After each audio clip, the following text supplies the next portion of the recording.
જય માતાજી બધાને। તો આજે હું આવી ગઈ છું ફરીથી એક સરસ મજાની રેસિપી સાથે। આજે આપણે છે ને બજારમાં ખૂબ જ મોંઘી મળતી વસ્તુ ઘરે એકદમ ચોખ્ખી રીતે અને એકદમ સસ્તામાં બનાવવાના છીએ। આજે છે ને આપણે બે પ્રીમિયમ ફ્લેવરના શ્રીખંડ બનાવવાના છીએ। એક તો આપણે બનાવીશું અમેરિકન નટ્સ અને બીજો બનાવીશું અફઘાન ડ્રાયફ્રૂટ। તો અહીંયા એક તપેલી લીધી છે, એમાં મેં નીચે થોડું પાણી ઉમેરી દીધું અને એમાં આપણે 2 લીટર જેટલું ફૂલ ફેટ દૂધ લઈ લઈશું। આ દૂધ મલાઈ ઉતાર્યા વગરનું છે અને ફેટ જેટલું દૂધમાં વધારે હશે ને એટલો જ આપણો શ્રીખંડ એકદમ ક્રીમી અને ટેસ્ટી બનશે।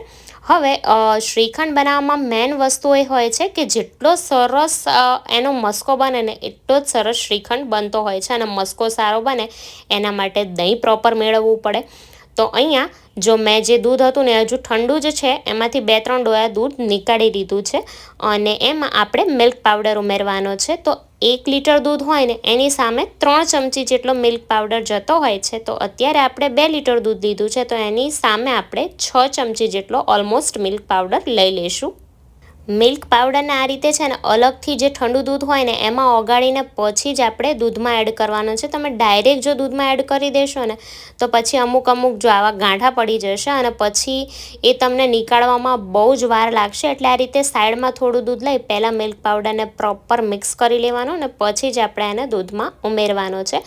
મિલ્ક પાવડર ઉમેરવાથી 2 ફાયદા થાય છે। એક તો આપણું દહીં પણ એકદમ ઘાટું અને ક્રીમી થશે અને સાથે મિલ્ક પાવડરની એક સરસ મજાની મીઠાશ પણ આપણા શ્રીખંડમાં આવતી હોય છે। તો જો અહીંયા બધું જ સરસ મિક્સ થઈ ગયું છે અને આપણું દૂધ ગરમ થાય જ છે ત્યારે આપણે એમાં આપણું આ જે મિશ્રણ છે એ ઉમેરી દઈશું। આપણે દૂધમાં ઉભરો નથી લાવવાનો, આપણે દૂધને ફક્ત 9 શેકા જેટલું જ ગરમ થવા દેવાનું છે, વધારે નથી ગરમ કરવાનું। તો જો અહીંયા હું અત્યારે આને આંગળી અડાડું છું ને તો બસ મને ગરમ લાગે છે સહેજ, પણ એટલું પણ ગરમ નથી લાગતું કે હું દાજી જાઉં। એટલે આપણું દૂધ અહીંયા પરફેક્ટ ગરમ થઈ ગયું છે। આપણે ગેસની ફ્લેમ બંધ કરી દઈશું અને હવે આને હું થોડું ઠંડુ થવા દઉં। દૂધનું ટેમ્પરેચર થોડું વધારે ગરમ છે, તો અહીંયા 5-1 મિનિટ જેટલું દૂધ ઠંડુ થયું છે અને અત્યારે એકદમ પરફેક્ટ આપણું દૂધ નવશેકું છે। હું આંગળી અડાડું ને તો મને બિલકુલ પણ ગરમ નથી લાગતું અને થોડું હુંફાળું પણ છે।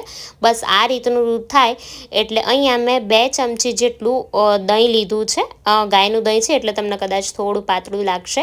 એમાં આપણે દૂધ ઉમેરીને પહેલાં એને સરસ મિક્સ કરી લેવાનું છે ને પછી આપણે આ મેળવણને દૂધમાં ઉમેરીશું। 1 લીટર દૂધ સામે જનરલી 1 ચમચી જેટલું ખાટું દહીં જતું હોય છે, તો અત્યારે મેં 2 ચમચી જેટલું દહીં લીધું છે કારણ કે મારું દહીં એકદમ ખાટું છે અને અત્યારે એકદમ ગરમી જ છે। તો લગભગ 4-5 કલાકમાં તો આપણું દહીં સરસ સેટ થઈ જશે। તો અત્યારે લગભગ રાતના 11:30 જેવું થયું છે અને હું દૂધને અત્યારે મેળવીને મૂકી દઈશ અને સવારે વહેલા એને હું ફ્રીજમાં મૂકી દઈશ।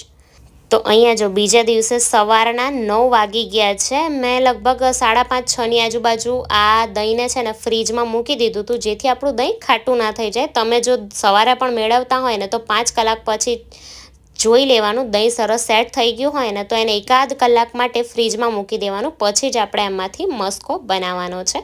અને જો હું તમને દહીં બતાવું કે કેટલું સરસ એકદમ આપણું ચોસલા પડે ને એવું દહીં બનીને રેડી થયું છે। હવે આપણે આમાંથી મસ્કો બનાવવાની તૈયારી કરીએ। તો એના માટે જો અહીંયા એક મોટો બાઉલ લીધું છે, એના ઉપર મેં ચાયણી મૂકી દીધી છે। આપણે જે લોટ ચાળવાની ચાયણી આવે મોટી એ જ મેં લીધી છે અને એકદમ પાતળું આપણે કોટનનું અથવા તો જો મલમલનું કપડું હોય ને એ લેવાનું છે। હું જનરલી જ્યારે શ્રીખંડ બનાવું ને ત્યારે આ એક કપડું મેં અલગ જ રાખ્યું છે, આ જ હું લેતી હોઉં છું અને એમાં આપણે આપણું બધું જ દહીં ઉમેરી દઈશું અને જે સાઈડના ખૂણા હોય ને ત્યાં આપણે છે ને ગાંઠો લગાવી દેવાની છે। આપણે આને 4 કલાક જેટલું છે ને લટકાવીને રાખીશું। બધા કહેતા હોય છે કે સીધું ફ્રીજમાં મૂકી દો, આ ખાટું થઈ જાય છે, પણ જનરલી આપણે જ્યારે દહીં બનાવે ને ત્યારે 4-5 કલાકમાં તો દહીં ફક્ત સેટ જ થાય છે, સાવ મોડું હોય છે, બિલકુલ પણ ખટાશ એમાં આવી નથી હોતી। એટલે આ રીતે જો તમે 4 કલાક જેવું એને બહાર લટકાવીને રાખશો ને તો એ નોર્મલ થોડી ખટાશ પકડશે અને જે સાવ તમે મોડા દહીંમાં છે ને ખાંડ ઉમેરીને શ્રીખંડ બનાવશો ને એના કરતાં થોડું નોર્મલ ખટાશ હશે ને એમાં ખાંડ ઉમેરીને તમે બનાવશો ને તો એ વધારે ટેસ્ટી લાગશે। 4 કલાક આપણે આને લટકાવી રાખીએ ને પછી આ રીતે એક મોટો વાટકો લેવાનો છે અને એમાં આ વખતે છે ને ચાળણીને ઊંધી મૂકવાની છે અને આ જે દહીંનો મસ્કો છે ને એને આ રીતે આપણે જો આંટી વાળી લેશું, એટલે આમાંથી છે ને થોડું ઘણું પણ જો પાણી રહી ગયું હશે ને તો એ નીકળી જશે. આપણે સાવ એકદમ બહાર જેવો દહીંનો મસ્કો રેડી કરવાનો છે, જેમાં બિલકુલ પણ પાણી ના હોય, અને આ રીતે આંટી વાળીને આપણે એને ફિટ બાંધી દઈશું. જનરલી જ્યાં આ શ્રીખંડ ને એવું બનતું હોય ને મોટા પાયે, એ લોકો શું કરતા હોય ખબર છે, આને છે ને 24 કલાક માટે એ લોકો બહાર જ લટકાવીને રાખે છે, એટલે દહીં છે ને સરસ ખાટું થઈ જાય છે. અને પછી એને ખટાશને બેલેન્સ કરવા માટે છે ને એ લોકો ભારોભાર, એટલે કે 1 કિલો મસ્કાની સામે એ લોકો 1 કિલો જેટલી જ ખાંડ ઉમેરતા હોય છે. પણ આપણે એવું નથી કરવાનું. આજે આપણે લગભગ અડધી જેટલી જ ખાંડમાં આપણો શ્રીખંડ તૈયાર કરીશું. તો હવે જો આ રીતે એક ડીશ મૂકીને ઉપર 2 થી 3 કિલો જેટલું વજન મૂકી દેવાનું છે, અને આ જ રીતે આપણે આને સીધું ફ્રીજમાં મૂકી દઈશું 5 થી 6 કલાક માટે. તો અહીંયા 6 કલાક જેવું થયું છે. આપણે આપણા મસ્કાને ચેક કરી લઈએ. તો અત્યારે તો આપણે 2 ફ્લેવરના શ્રીખંડ બનાવી રહ્યા છીએ, પણ તમારો ફેવરેટ ફ્લેવર કયો છે અને તમારું નામ શું છે, સાથે સાથે તમે કયા સિટીમાંથી મને જોઈ રહ્યા છો એ મને કમેન્ટમાં લખીને ચોક્કસથી જણાવજો. અને તમે કોઈ પણ ફ્લેવર જો મારી પાસેથી શીખવા માંગતા હોય ને તો એ પણ મને કહેજો, હું ચોક્કસથી બતાવવાનો પ્રયત્ન કરીશ. જો એકદમ ક્રીમી આપણો મસ્કો રેડી થયો છે. હવે જ્યારે ઘરે શ્રીખંડ બનાવે ને ત્યારે બીજી ફરિયાદ એ આવતી હોય છે કે શ્રીખંડનું ટેક્સચર એકદમ બહાર જેવું નથી આવતું, એ ઢીલો થઈ જાય છે. તો આપણે બીજી એક ભૂલ કરતા હોઈએ છીએ. આપણે જ્યારે શ્રીખંડમાં ખાંડ મિક્સ કરીએ ને ત્યારે એને દળીને ઉમરતા હોઈએ છીએ. ખાંડને જ્યારે તમે દળીને આમાં એડ કરો ને ત્યારે વધારે પાણી છોડતું હોય છે, એટલે આપણો પછી જ્યારે મસ્કો હોય ને એ મિક્સ કરો ને તો એ ઢીલો થઈ જાય. ક્યારેય એને દળીને નથી ઉમેરવાની, આ રીતે આખી જ ખાંડ આપણે આમાં ઉમેરવાની છે. અને અત્યારે મેં મસ્કાનું વજન કરું ને તો લગભગ એ 600 થી 650 ગ્રામ જેટલો આપણો મસ્કો છે. એની સામે આપણે એના કરતાં અડધી એટલે કે 300 ગ્રામ જેટલી ખાંડ ઉમેરી રહ્યા છે. તો એક કપમાં 250 જેટલી આવી, ત્યાં બીજી 50 ગ્રામ જેટલી ખાંડ હું ઉમેરી દઈશ, એટલે ટોટલ મેં અહીંયા 300 ગ્રામ જેટલી ખાંડ ઉમેરી છે. અને આ રીતે ચમચીની મદદથી એને મિક્સ સરસ કરી લેવાનું છે.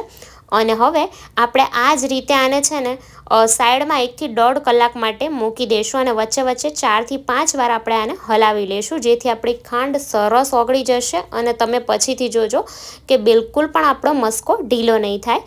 તો આને ઢાંકીને આપણે 1 થી 1.5 કલાક માટે સાઈડમાં મૂકી દઈએ, અને વચ્ચે વચ્ચે હું એને હલાવતી રહીશ. તો અહીંયા 1.5 કલાક થયો છે અને જો આપણો મસ્કો સરસ રેડી થઈ ગયો છે. આમાં જો બિલકુલ પણ ખાંડ આખી નથી રહી, અને બિલકુલ આપણો મસ્કો ઢીલો નથી થયો, ફ્રીજમાં નથી મૂકેલો છતાં પણ. હવે આપણે છે ને બહાર જેવું એકદમ સ્મૂધ ટેક્સચર લાવવા માટે અહીંયા મેં એક ચાળણી લઈ લીધી છે, એમાં ઘસીને એમાંથી શ્રીખંડને નીકાળી લેવાનો છે.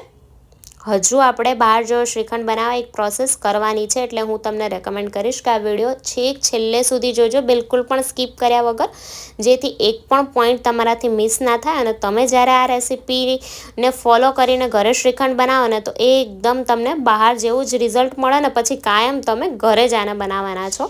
તો આ રીતે જો એને ઘસીને સરસ ચાળણીમાંથી નીકાળી લેવાનો છે, જેથી એ એકદમ સરસ સ્મૂધ આપણો શ્રીખંડનો બેઝ બનીને રેડી થઈ જાય. એકવાર જો તમે શ્રીખંડનો બેઝ પરફેક્ટ બનાવી લીધો ને તો એમાંથી તમે કોઈ પણ ફ્લેવરના અલગ અલગ શ્રીખંડ આસાનીથી બનાવી શકો છો. અને આ રીતે બેઝ બનાવીને તમે એને ફ્રીજમાં નીચેના કમ્પાર્ટમેન્ટમાં 15 દિવસ જેટલું, અને ઉપર તમે સ્ટોર કરશો ને ફ્રીઝરમાં તો 1 થી 1.5 મહિના જેટલું સ્ટોર કરી શકો છો. તો આ રીતે જો હું એને ઘસીને સરસ નીચે પાડી લઈશ અને પછી હું તમને બતાવું. તો અહીંયા જો આપણો શ્રીખંડનો બેઝ બનીને ઓલમોસ્ટ રેડી થઈ ગયો છે. બસ હવે આપણે આમાં એક જ પ્રોસેસ કરવાની છે. ઘરે આપણે જ્યારે શ્રીખંડ બનાવીએ ને ત્યારે બીજી ફરિયાદ એ પણ આવતી હોય છે કે બહારથી જ્યારે આપણે શ્રીખંડ લાવીએ એનું ટેક્સચર તો એકદમ હળવું હોય છે, જ્યારે આપણે ઘરે જે શ્રીખંડ બનાવીએ ને થોડો હેવી આપણને ફીલ થતો હોય છે. તો એ ના થાય ને એના માટે આપણે શું કરવાનું છે, આ રીતે બેઝ રેડી થઈ જાય ને એ પછી આપણે આ રીતે હેન્ડ વિસ્કરથી અથવા તો ઇલેક્ટ્રિક જે બીટર આવે ને એનાથી આને થોડું હળવું થાય ને એટલું ફેંટવાનું છે. તો તમે હેન્ડ વિસ્કરથી અગર આને ફેંટશો ને તો લગભગ 5-1 મિનિટમાં સરસ ફેંટાઈ જશે. થોડું હલકું ટેક્સચર થાય એટલે બંધ કરી દેવાનું. પણ મારી પાસે અત્યારે ઇલેક્ટ્રિક બીટર છે તો હું ઓછી મહેનત કરવી પડે એના લીધે થઈને ઇલેક્ટ્રિક બીટરથી જ તમને ફેંટીને બતાવીશ. અને જો અત્યારે તો આપણે 2 ફ્લેવરના શ્રીખંડ બતાવી રહ્યા છે તો હું પહેલાં ફેંટી રહી છું. જો તમે એક જ ફ્લેવરનો બનાવતા હોય ને તો એસેન્સ પહેલાં ઉમેરી દેવાનું, પછી જ તમારે એને ફેંટવાનો છે.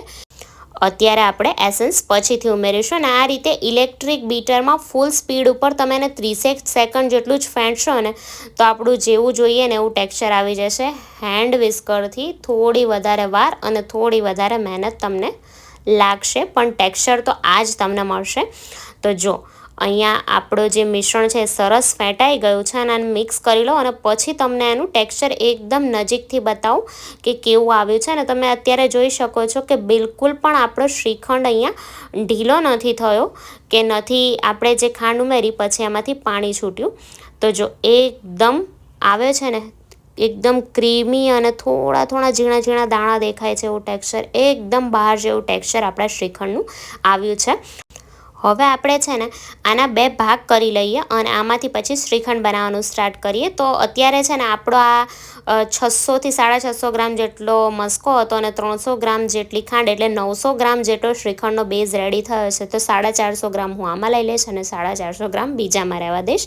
પણ હું તમને ડિસ્ક્રિપ્શન બોક્સમાં જો તમારી પાસે 250 ગ્રામનો બેઝ હોય તો તમારે કેટલી વસ્તુઓ ફ્લેવર સહિત નાખવાની છે હું તમને લખીને જણાવી દઈશ, જેથી તમને ખબર પડે કે કેટલું માપ તમારે લેવાનું છે.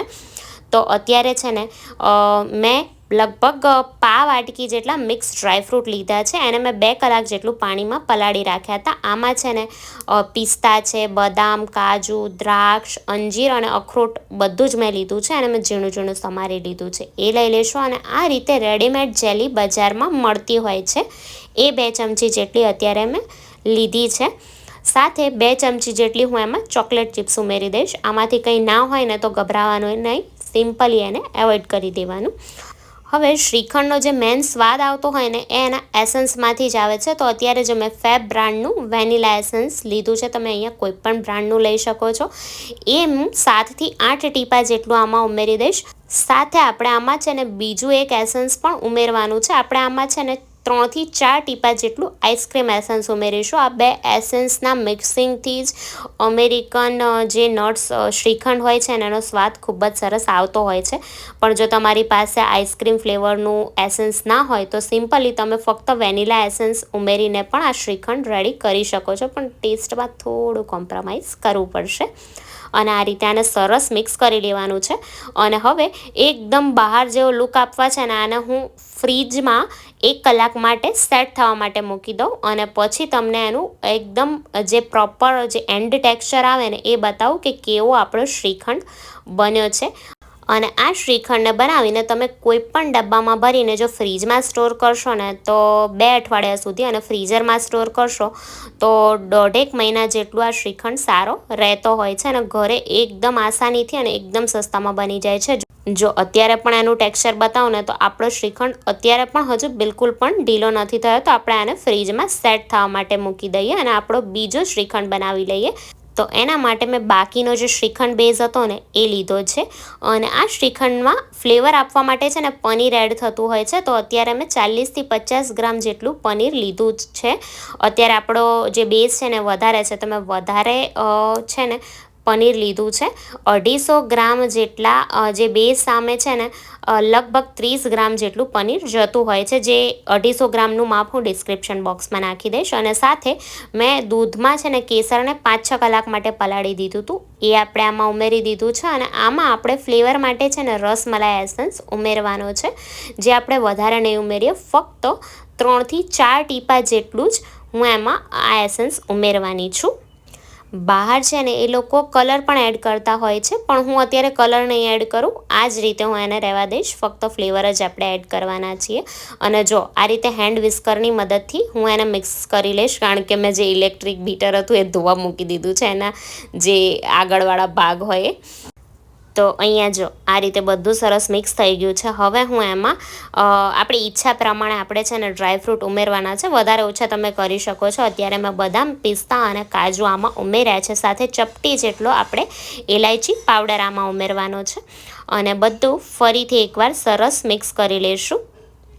તો અહીંયા આપણો અફઘાન ડ્રાયફ્રૂટ શ્રીખંડ પણ બનીને રેડી થઈ ગયો છે. પણ તમે હજુ વિડીયો બંધ ના કરતા, હું તમને એન્ડ ટેક્સચર બતાવું ને એ જોઈને જજો, જેથી તમને ખબર પડે કે આપણો શ્રીખંડ કેવો બન્યો છે. અને તમે મને કમેન્ટમાં પણ જરૂરથી કહેજો કે બહાર જેવો બન્યો છે કે ખાલી ફક્ત હું કહું જ છું કે બહાર જેવો બન્યો છે અને નથી લાગ્યું તમને એવું. તો જો બધું સરસ મિક્સ કરીને આપણે આને પણ છે ને ફ્રીજમાં લગભગ 1-8 કલાક હું સેટ થવા દઉં, પછી હું તમને બતાવું. તો 1-8 કલાક સેટ થયા પછી જો બંનેને મેં સર્વિંગ બાઉલમાં લઈ લીધા છે ને ઉપરથી થોડા સજાવી પણ દીધા છે. અને જો એનું ટેક્સચર તમે જુઓ કે કેટલું પરફેક્ટ એવું આવ્યું છે. તો એકવાર મારી આ રીતથી આ બંને શ્રીખંડ બનાવીને ચોક્કસથી ટ્રાય કરજો અને પછી મને કહેજો કે કેવા બન્યા છે. અને આજની મારી આ મહેનત તમને જો ગમી હોય તો વિડીયોને લાઇક શેર કરવું તો ચોક્કસથી બને છે. તો ચાલો ફરી મળીશું, ત્યાં સુધી બધાને જય માતાજી.